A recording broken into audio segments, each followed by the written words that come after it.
All right. Good morning. So the taller young lady is Cadence, and her sister's Halo. She's the shorter one and younger one, so in case you're wondering. They don't have a CD back there for you to buy, but not yet anyway. All right. Well, good morning. Welcome. I invite you to continue to settle into this moment energetically, to drop into your heart. The heart's an amazing muscle, amazing energy center. And so as you think of something that activates your heart in gratitude or appreciation or love, allow that thought to become a feeling if you haven't already. And as I sound our gong, I invite you to just let that continue to amplify your state of being. Here we go.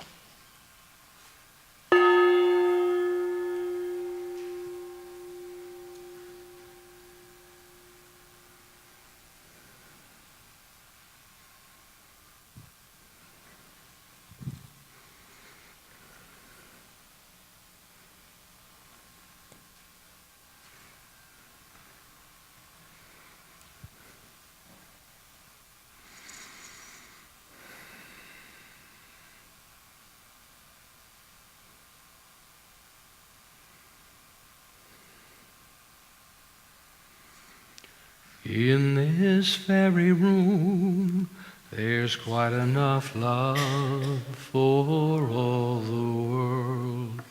And in this very room, there's quite enough joy for all the world. And there's quite enough love and quite enough power to walk through our every fear. For Spirit, one Spirit, is in this very room, in this very room, in this very room. And what I invite you to know with me in this moment as I ground myself in the awareness that there's only one life. That activity, that life, is our life, my life, here and now. And so I know that as I practice this state of being, that life has a different perspective, a different experience. And so I know that we come together today knowing that there's something that is available to each and every one of us, to open ourselves and to put down perhaps whatever that limitation may be that restricts us from having the full experience of the truth of our being. But on a planet that is so busy doing, it is our opportunity to spend a few moments of mindful being here. Our beautiful meditation this morning led by Christine, grounding us in the heart. And when we ground ourselves in our heart, we share that with anyone that comes to mind. And so I'm so grateful to know that we are not alone. I am not alone, ever. That there is an intelligence and a wisdom and a vitality and a life force that is always available, despite what our lives may look like. So to be reminded of that this day, for the beautiful music, for the fellowship, for this community of awake and awakening individuals, of people committed to the transformation of their lives, and to be a gift upon this planet is unique. It is a powerful and beautiful opportunity. And so I know that I recommit myself in this moment to that activity, in and through and as myself, and support you at whatever level of awakening, of revelation, and of sharing that state of being in your own journey right here and right now. So I give thanks. I release these words knowing that every good thing necessary for each one of us this day continues to make itself apparent, known, and clear within our own mind and our consciousness and our experience. For this I give thanks and invite you to say with me, and so it is. All righty. So I need some volunteers here. I have a piece of paper for everybody. That's a special piece of paper. So would you pass some out? And Daniel, would you pass them out too? Maybe you need a little more here. Everybody gets one piece of paper today. And we'll use it in a bit, but might as well do it now. Or we're getting ready to get going here.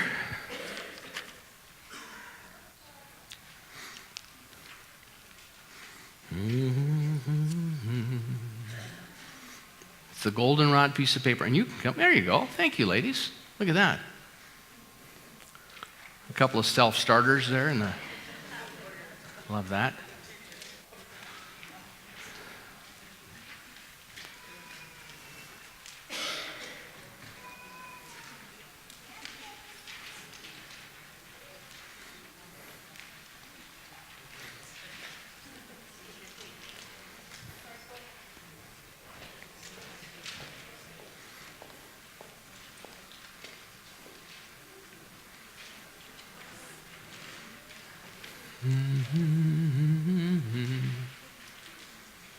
Nice.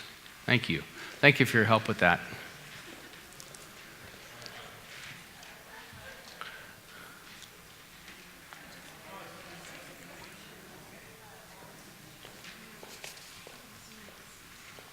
Awesome.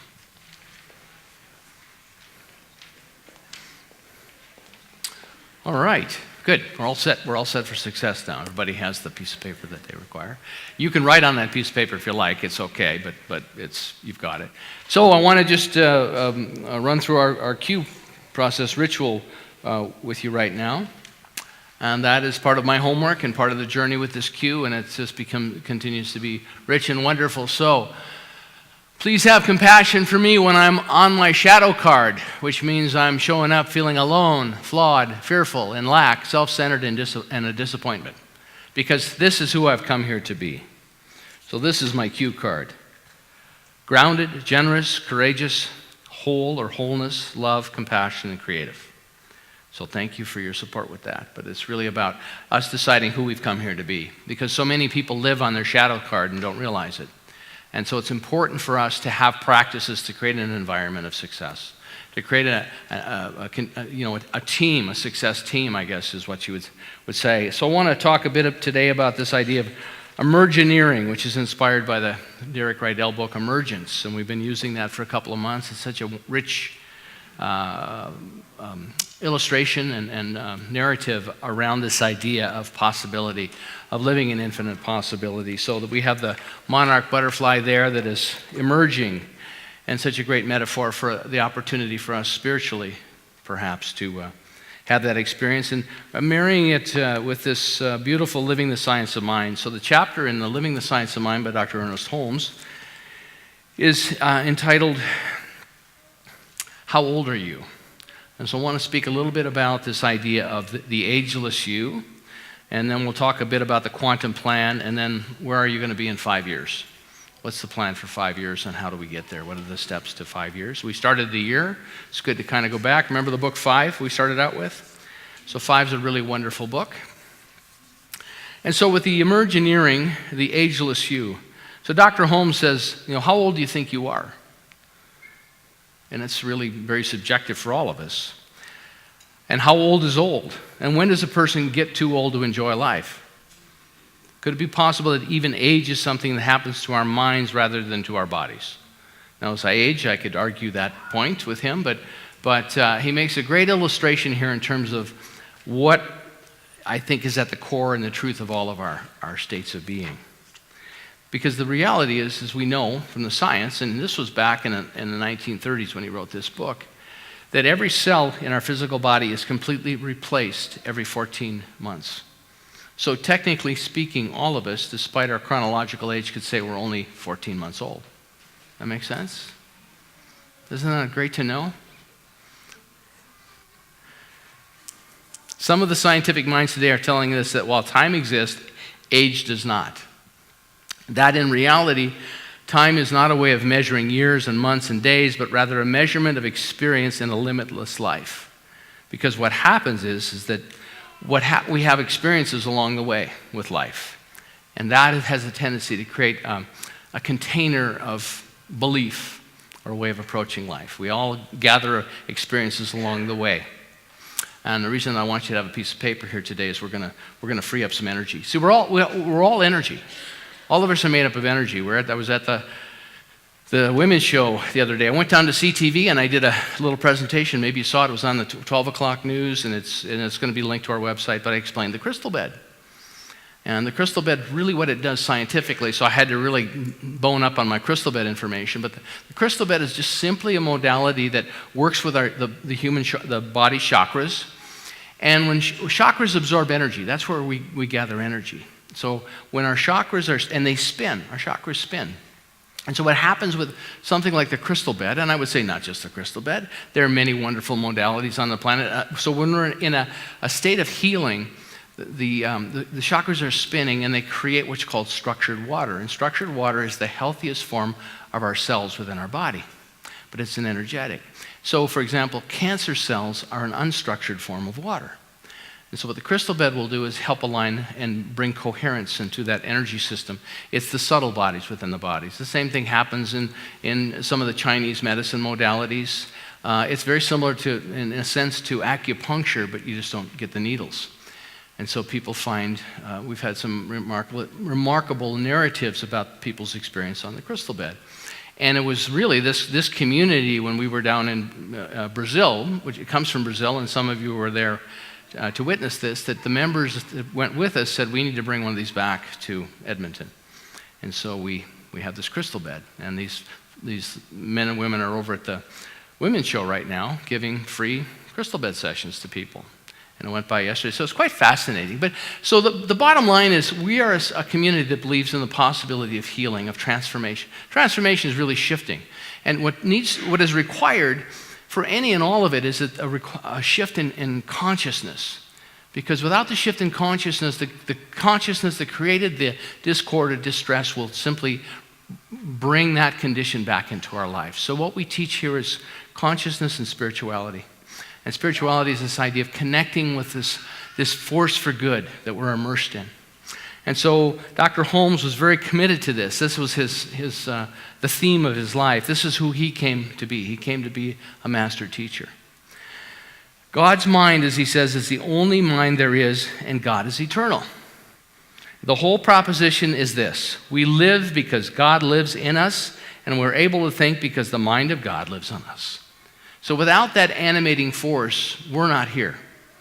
We are connected. We are connected to this infinite presence. We are connected to one another. But what happens is we fall asleep in the world of separation. And so when the narrative is that there's an other, that part of the Q process, this quantum process, is that we believe that something or someone can be against us. And then we realize we've struck agreements. Perhaps, we don't teach, per se, past lives. But what happens to us when we come into this experience and we don't wake up anymore? In fact, we perhaps become more asleep, and we have this, we carry that energetic in consciousness with us. So what happens with that? Because as many of the traditions say, we live the one life, and that's it. And then we get wings, or we get a harp, or we go to a place that's very hot for eternity. Or we get to hang out in limbo, or we get to hang out in Bardo. And so there's all these stories and narratives, but at the end of the day, what happens to this energy? Because it's trapped energy. And so it's not as if we put all this energy that we've picked up down somewhere. But we have the opportunity right now, today, to strike a new agreement.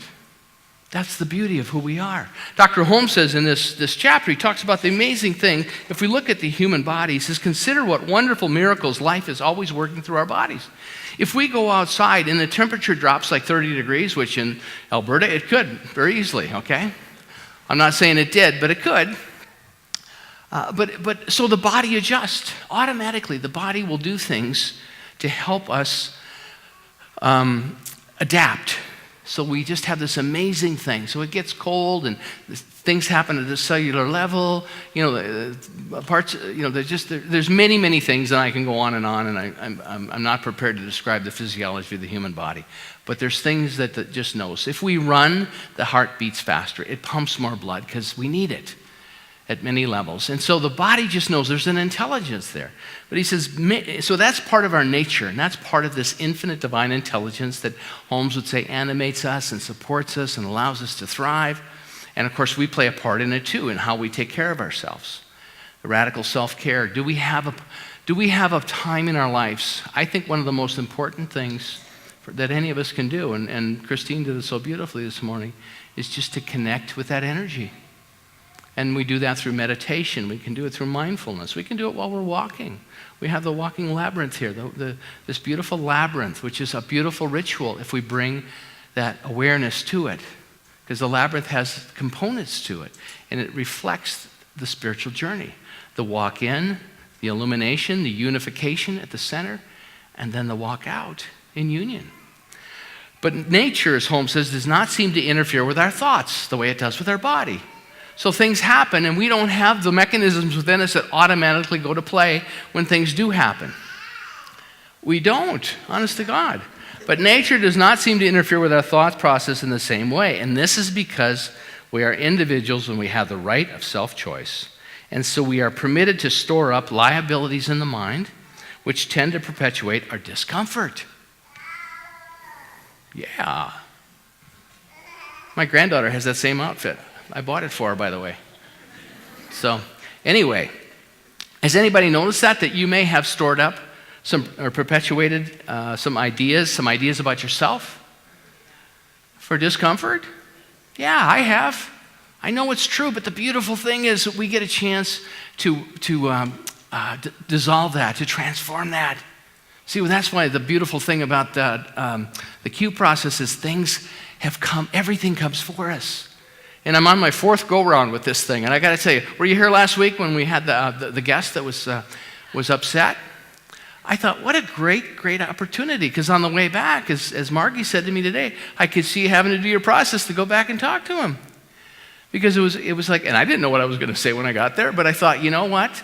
I'm doing all this Q process work, and here's somebody that's has the opportunity to trigger me. So does anybody here else ever get triggered sometimes?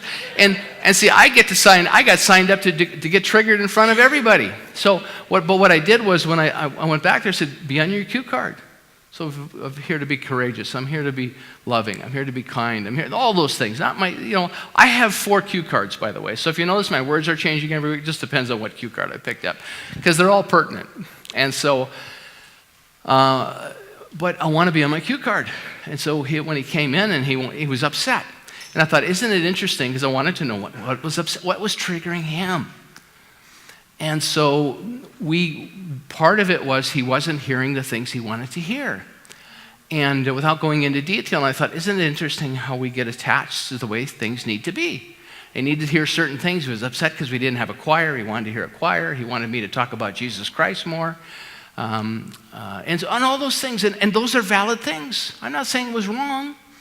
I was just saying it's such a perfect example of how we get married to certain ideas, and things have to be a certain way for us to feel comfortable about it. And so and the beautiful thing about being awake is that when we're in that experience and we realize we're not getting what we desire, or we're not hearing what we need to hear, or what we're longing to hear because we're used to it, or whatever the expectation is not being met. When we're awake and aware enough, we realize that, okay, this is probably not a good fit, or whatever it may be. Or we shout out and have a conversation in the middle of a Sunday service, whatever it is. And none of it's right or wrong. It's just what is. And to love it all, and then to be able to walk our talk. Because I thought, oh my God, I hope we don't throw this guy out. All the banners, everybody's welcome here, except you, because you're making noise. But it's an example. It's a small example of how we operate in the world. And so when we have to have things a certain way, it can create suffering for us.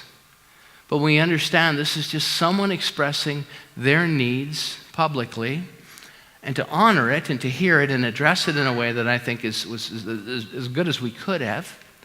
I think everybody wins. I told him, come back anytime you want.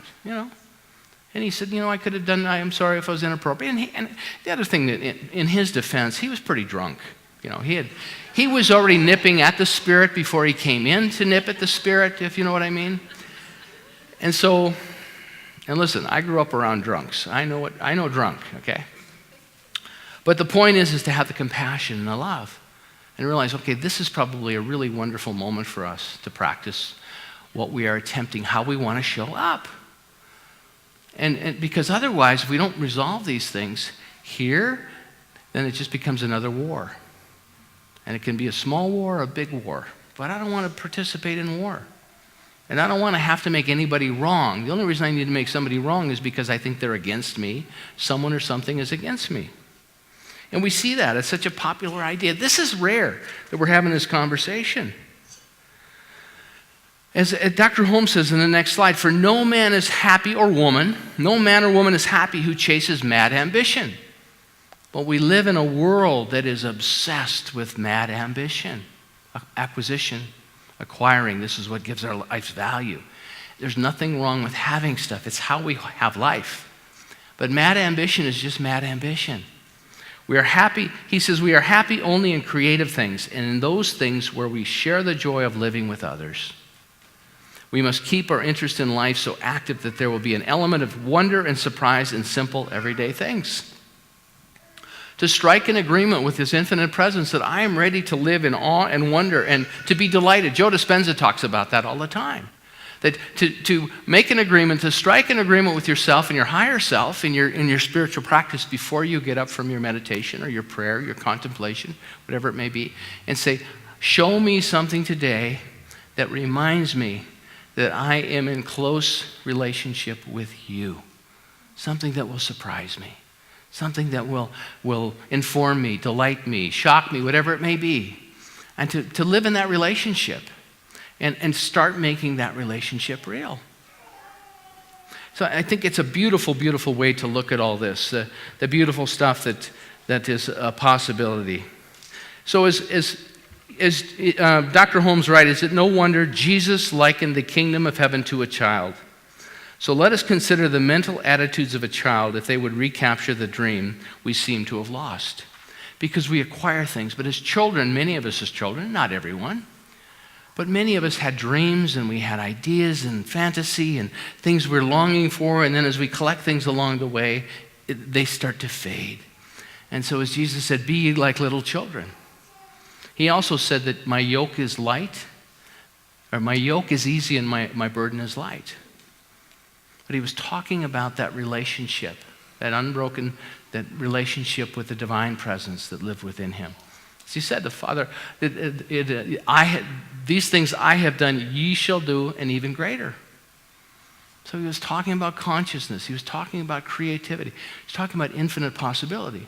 But when we have so many things in the way as we go along this journey, it's not as available. That's all it is. It's just energy blocking energy. We're longing to have an experience, and yet the whole idea of forgiveness isn't about making it okay that somebody's done something to you. It's to free your energy.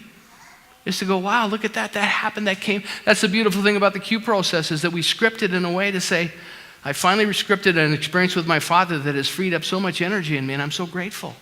And now I can love him like I've never loved him before. Because he wasn't against me. He just didn't have the skill set. And many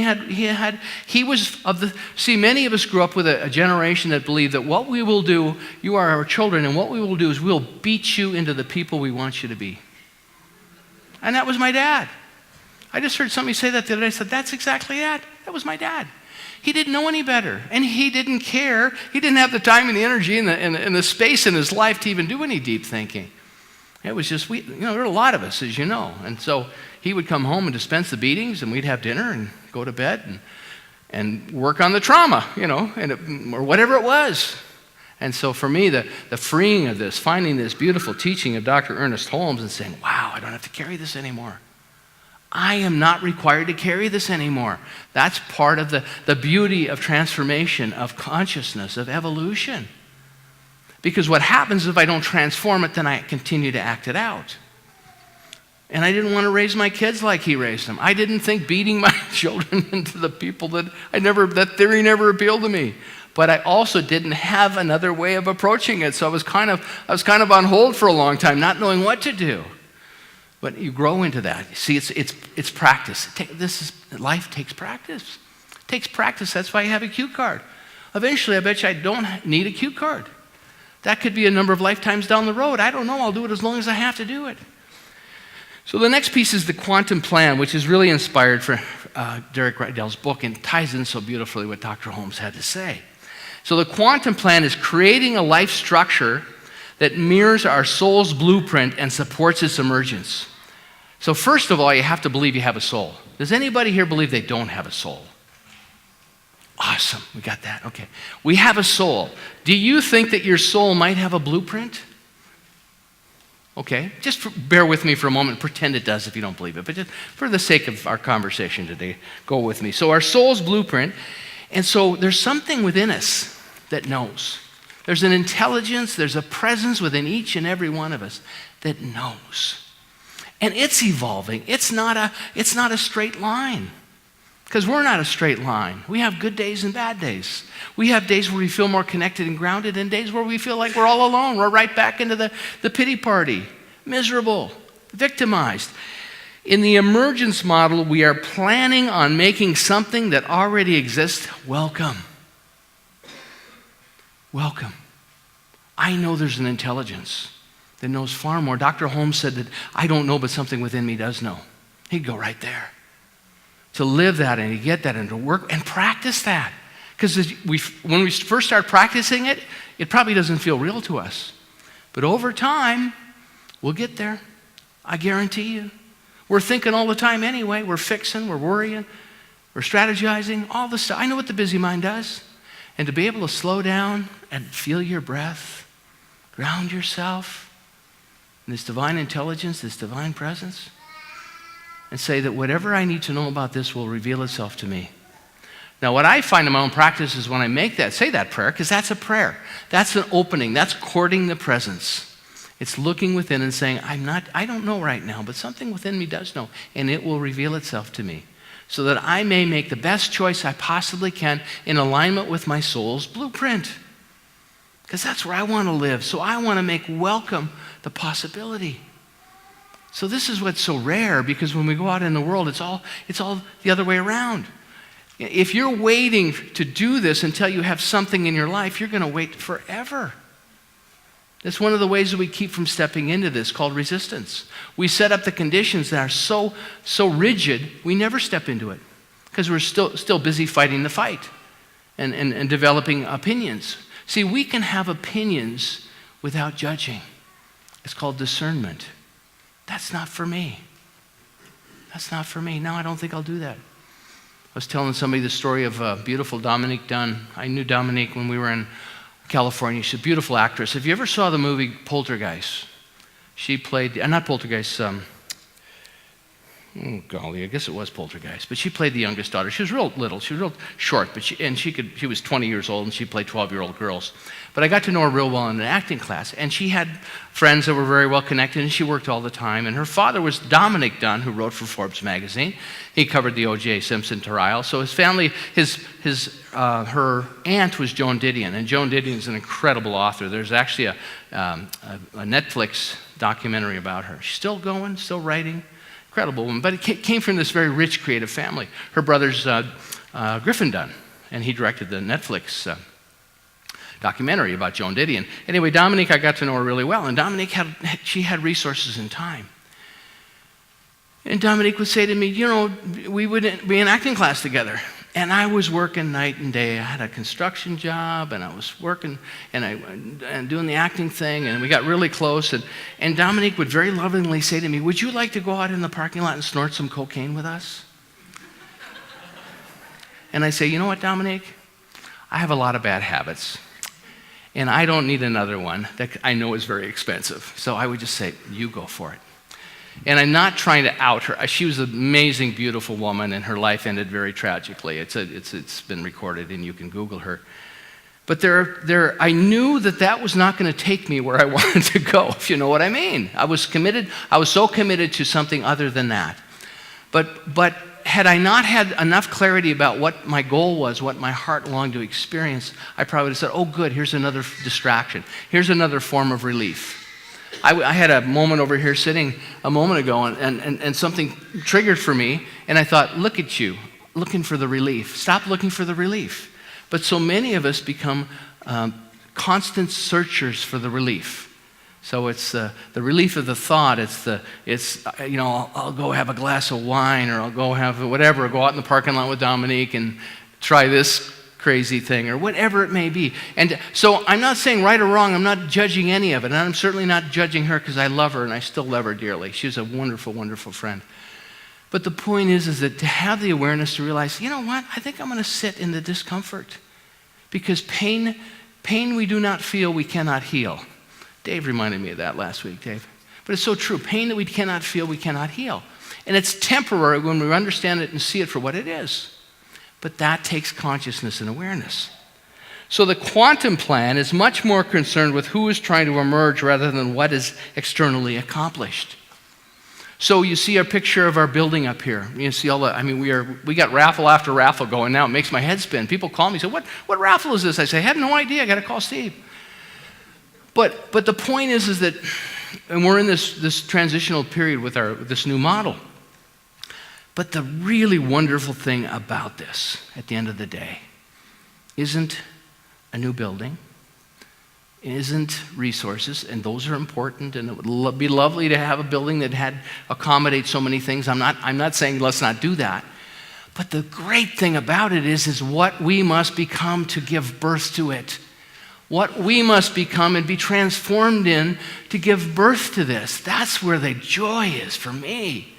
Because otherwise, it's a lot of work, it's a lot of struggle, it's pain, and it's indecision, and it's not knowing. We're in this, moving into this mission-centric thing. The spirit groups are part of that. The Q process to build the spiritual bandwidth so we can be in the discomfort of the unknown, but partner with spirit in a way to say, we're giving birth to this. And that building gives us an idea. That building reminds us that we want to have facility so we can house all of our programs, have room for our teens and our tweens and our youth. And we have places where they are now, but they're very confined. To have room for the classes. We've been out of room for a long time. So it's not as if we don't want that, but what must we become to give birth to that? And the question I have for you is, where do you long to be? Where do you long to be? What must you become to give birth to that? What must I become? To teach as well as I can teach, to bless people, to become so clear about this. I love this idea, but the world lives in separation. The world, for the most part, Dr. Holmes, I listened to a recording. I was watching some YouTube stuff before I came out, and I said, I don't want this nonsense in my head. And I found a YouTube of Dr. Ernest Holmes, and I listened to it for 5 minutes. I said, there we go. That's what I'm for. He said, this idea of separation has destroyed more philosophies and more religious movements on this planet than any other thing. Because it's not true. There's not God in something else. But for many of us, we go out in the world, we tell our families that, they're ready to lock us up. I know. So it's not about going and convincing them. It's about living it. It's about staying grounded in the truth of our being, so whatever shows up, you go, yeah, this has come for me too. This has come for me too. And to practice this, the irony of this is you got to have people in your life that trigger you. Otherwise, you don't get any good at it. Like that guy last week, second service, I talked to him afterwards for 10 minutes. I said, thanks for showing up, man. I'm getting good at this. This is awesome. That guy's a gift. He came for me. He told me his name is Buzz. I don't think his mom and dad named him Buzz, but whatever. If your intention is to live your soul's purpose and highest potential, your inner life has to be as much a part of your plan as your outer world. And that's why it's so important to slow down and connect. Slow down and connect. There's one life. That life is Spirit's life. Whatever word you use, that life is the goddess life, the God life. It doesn't care. It knows you've opened the door and said, come on, baby. Peel me another grape. And it wants nothing more than to be in close relationship with us. And so we're here to experience all of it. All of the ups and downs, the dark and the light. We're here to have the full experience. Because as we grow, as we can stand in the capacity to realize it's all for me, the infinite is delighted. And we're all blessed. Your evolution is my evolution. I draft along after you. And sometimes you draft behind me. We're in this together. We're in this together. We all got to take the trip together. And we can continue to argue for the limitation and the separation. And if people do, we get to love them anyway. But realize that doesn't represent me. That's not what I stand for. That's not where I'm going, because I'm so clear about where I'm going. So where do you want to be in 5 years? In May of 2023, I gave you a couple extra weeks here, because it's always good to have a couple extra weeks. Where do you want to be? Where do you want to be in 5 years? How do you want to feel? Who are you going to be? And what are you going to be doing? Because I got news for you. If you don't decide those things, somebody else will. If you don't take responsibility, the hardest part about this whole thing here is responsibility. And as soon as you buy into somebody's diminished opinion of who you are, you're living their expectation. You're living their idea. And I want to mind the depths of my own being, and I want you to too. It's what I love about the Q process as well. It's not therapy. It's awarepy. And you become, what I'm finding is I become more and more aware of throughout the day when I'm being triggered. And then I have a mechanism within me to say, no, I'm not doing that, because this is who I've come here to be. And I get to go home and I write a sheet out. And all of a sudden, I've just saved thousands of dollars of therapy. And it's taken me 15 minutes. And it continues to transform and transform. I think it is it's genius. We're studying the science behind this stuff. We have to realize those limiting patterns that we've identified and memorized. And then we have to go about the business of not pushing them away or praying over them, but bringing them close. Say, I love you. Thank you for showing me what it feels like to be a victim. But I'm not doing that anymore, because the healthy adult gets to show up. And the little kid gets to come out and play. My little kid didn't get the chance to come out and play very often. I spent a lot of time away from the house in the woods. We had a little section of woods in the back of our house. And I spent time down there, and I had my imaginary friends, and I had my buddies that lived in the neighborhood, and we would build forts all day long and pretend that we were pioneers or whatever. But for me, it was an escape. That was my relief. I needed to get away from it, because there was a lot of chaos, and there was a lot of fear and lack and limitation and shame. Original sin was a very potent idea in our family. You know, that you better hope and pray that you make it into the gates of heaven because you were born flawed. We're not born flawed, we're just born ignorant. We forget. And I love my mom and dad. They gave me the best they had. Love them, love them, love them. And now they're drafting. I can feel them. You know, I can feel them. Atta boy, you go. That's the story I made up about it anyway. Because I'm done. I don't want to, see, I want to free myself here and now. I don't want to have to, if there are more lifetimes, and I'm going back, I don't want to bring that gang with me anymore. I love them. They did the best they could. You go your way, I'll go mine. I think there might be something more interesting for us to do. And if you want to join me, you're welcome. But I know my soul has a purpose. And it isn't to wallow in shame and guilt and frustration and victimhood. It's to heal that and move forward and fulfill whatever my soul, the joy.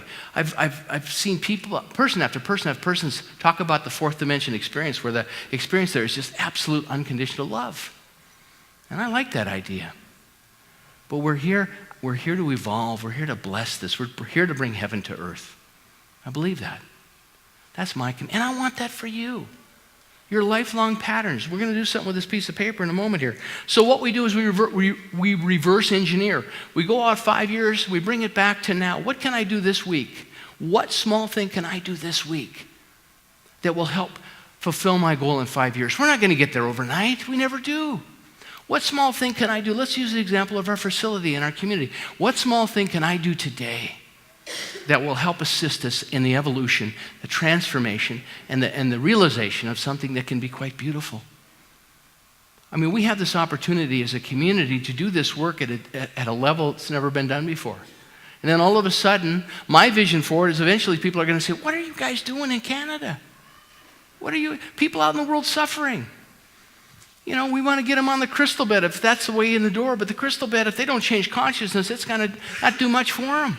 They'll have a relaxing experience, and then they'll go back into the chaos of their lives. But how do we get people to let them know, hey, we're here about healing at the deepest levels possible?